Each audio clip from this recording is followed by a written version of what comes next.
Rocky ने Africa को कैसे अपना बनाया, किन डीलर्स के साथ डील की रॉकी ने और केजीएफ से लोगों को क्यों बुलाया गया। नमस्कार दोस्तों, मैं स्वाति और बॉलीग्राज स्टूडियो के यूट्यूब चैनल पर आप सभी का बहुत स्वागत है।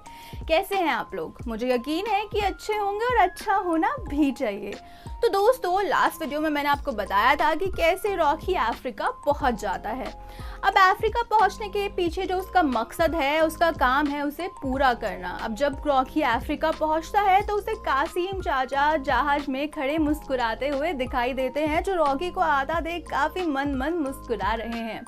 तो रॉकी पूछता है, ठीक हो चाचा? जिसके जवाब में चाचा कहते हैं, हाँ मैं तो ठीक हूँ, पर तू ये बता कि ये सब कब तक चलेगा। जिस पर रॉकी कहता है कि तुम तो जानते हो चाचा, मैं एक मकसद पूरा करने आया हूँ और जब तक वो मकसद पूरा नहीं हो जाता मैं नहीं रुक सकता।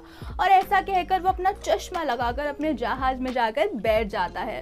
अब इसके बाद चाचा भी रॉकी के पीछे पीछे उस जहाज में अंदर जाते हैं और रॉकी को अफ्रीका का एक नक्शा दिखाते हैं। उसे बताते हैं कि तुझे यहाँ से अंदर जाना है और तुझे यहाँ 1-2 सैनिक मिलेंगे जो उस जगह की रक्षा कर रहे हैं जहाँ पर तुझे रहना है।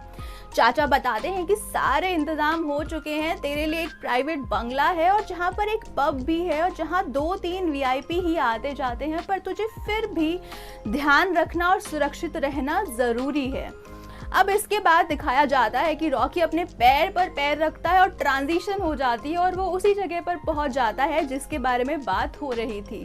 काश ऐसा मेरे साथ भी होता ना, कि जो मैं बोलती, जिस जगह की बात करती, मैं वहां पहुंच जाती। खैर, इसके बाद रॉकी एक प्राइवेट पब में पहुंचता है जहां एक लाल रंग की बत्ती जल रही है और उस लाल रंग की बत्ती में सोने सा चमकता रॉकी लोगों को काफी ज्यादा अखर रहा है। वहां पर टेबल पर 2 लोग बैठे हुए हैं जो काफी देर से रॉकी को घूर घूर कर देख रहे हैं और कुछ देर के बाद वो आपस में बात करना शुरू कर देते हैं। अब उनमें से एक व्यक्ति कहता है कि मैं जहाजों का डीलर हूँ, तो दूसरा कहता है कि मैं सोने में डीलिंग करता हूँ, और इसके बाद दोनों अपनी ड्रिंक्स पीने लग जाते हैं। अब रॉकी भी एक ड्रिंक ऑर्डर करता है और कासिम चाचा को फोन कर कहता है कि काम हो गया है, आप आ जाइए। अब कासिम चाचा फिर वहीं आते हैं जहां रॉकी को छोड़कर गए थे। कासिम चाचा के आने के बाद रॉकी एक सिगार निकालता है और कुर्सी पर बैठ जाता है। कासिम चाचा अपने साथ पैसों से भरा हुआ एक बड़ा सा बैग लेकर आए हैं और जाकर उस टेबल पर रख देते हैं जहां वो दोनों व्यापारी बैठे हुए हैं। कासिम चाचा कहते हैं कि मैं सोने में डीलिंग करता हूँ, व्यापार करता हूँ, तो मुझे तुम दोनों को हायर करना है। तो इस पर वो दोनों कहते हैं कि हम छोटा मोटा काम नहीं करते। जिस पर कासिम चाचा कहते हैं कि मुझे रोज़ 30 से 40 जहाज़ की ज़रूरत होने वाली है। जिस पर जहाज़ों का डीलर कहता है कि इतने तो मेरे पास भी नहीं है, लेकिन मैं इंतज़ाम कर सकता हूँ। और जो सोने का व्यापारी है वो कुछ नहीं बोलता। तो कासिम चाचा उस व्यक्ति को जो जहाज़ों की डीलिंग करता है 200 करोड़ रुपए देकर डील फाइनल कर लेता है, और वो जहाज़ों का डीलर भी रॉकी की गैंग का आदमी बन जाता है क्योंकि उसे बहुत सारे पैसे मिल रहे होते हैं।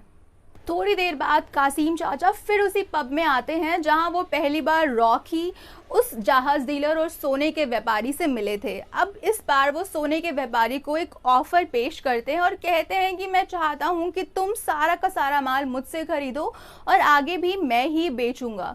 तो इस पर सोने वाला व्यापारी कहता है कि अगर तुमसे कच्चा माल लूं और तुम ही आगे बेचोगे तो इसमें मेरा क्या फ़ायदा। जिस पर कासिम चाचा कहते हैं कि मैं अभी अफ्रीका में नया आया हूँ, मुझे सोने के व्यापार के बारे में ज़्यादा नॉलेज नहीं है, मुझे नहीं पता कि किसे सामान बेचना है, कौन से व्यापारी काम के हैं, तो मैं चाहता हूँ कि तुम माल हमसे खरीदो और आगे बेचो, और इसके एवज में मैं तुम्हें 20% कम की दर पर सोना दूंगा ताकि तुम्हें सीधा सीधा 20% का फ़ायदा हो और मुझे भी ज़्यादा यहाँ वहाँ हाथ पैर ना मारने पड़े। अब 20% के फ़ायदे की बात सुनकर सोने का व्यापारी भी काम करने को तैयार हो जाता है।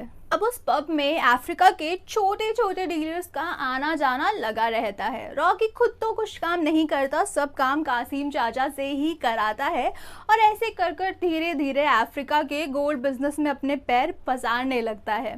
सारे के सारे छोटे छोटे डीलर्स रॉकी के साथ हाथ मिला लेते हैं क्योंकि वहां पर मुनाफे का सौदा होता है। ऐसे में जब सारी की सारी डीलिंग छोटे छोटे डीलर से होने लग जाती है बजाय कि बड़े व्यापारी से, तो उस व्यापारी को लगता है कि ये कौन आ गया है मेरी जगह लेने। ऐसे में वो बहुत कोशिश करता है, बहुत लोगों से पूछता है कि आखिर कौन है वो व्यक्ति जिसने मेरा सारा धंधा चौपट कर दिया है। तब उसे बस एक ही नाम सुनाई देता है, वो है रॉकी। अब वो व्यक्ति सोचता है कि आखिर ये रॉकी कौन है जिसने मेरा सारा धंधा खत्म कर दिया है, जो मेरी इजाज़त के बिना गोल्ड का व्यापार अफ्रीका में कर रहा है। ऐसे में एक दिन वो व्यापारी कासिम चाचा को कहता है कि कोई नया लड़का आया है जिसने मेरा सारा धंधा बर्बाद कर दिया है, जिस पर कासिम चाचा उसे सलाह देते हैं कि तुम्हें रॉकी के साथ हाथ मिला लेना चाहिए।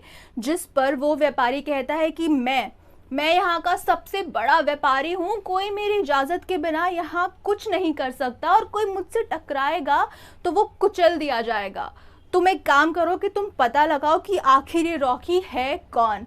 जिस पर कासिम चाचा कहते हैं कि रॉकी बस उन्हीं से मिलता है जिनके साथ व्यापार करता है।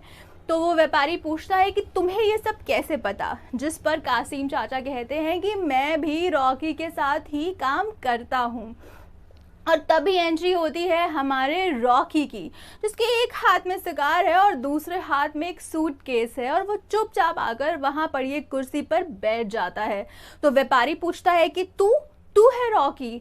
जिस पर रॉकी अपने पैर पर पैर रखकर कहता है कि मैं फालतू बकवास नहीं करता और सोने के मामले में कभी झुकता नहीं हूँ। ऐसे में वो कासिम चाचा की तरफ इशारा कर कर कहता है और कासिम चाचा वो सूटकेस उस व्यापारी के हाथ में रख देते हैं। रॉकी कहता है बिजनेस ऑफर फॉर यू, और अपनी बंदूक निकालता है और कहता है या तो प्यार से मान जाओ या चुपचाप अफ्रीका छोड़ दो।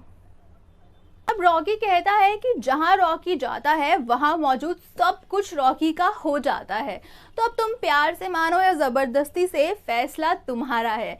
ऐसे में डीलर का फोन बजता है और दूसरी तरफ वाला व्यक्ति कहता है कि उनके अफ्रीका से बाहर जाने वाले जहाज़ों को रोक लिया गया है क्योंकि पूरे के पूरे अरब सागर में रॉकी का कब्जा हो गया है, क्योंकि जो उसका जहाज डीलर था रॉकी ने उसको इतने सारे पैसे दे दिए कि अब वहां पर रॉकी के खिलाफ कोई भी जहाज नहीं खड़ा हो सकता। और अगर किसी को भी अरब सागर का इस्तेमाल करना है तो उसे रॉकी को सलाम ठोकना ही पड़ेगा। अब रॉकी पूरे के पूरे सागर का महाराजा बन चुका है और इस तरह से रॉकी को अब ये पता लगता रहेगा कि उस समंदर में कोई भी अवैध काम हो रहा है, और अगर हो रहा है तो कौन कर रहा है।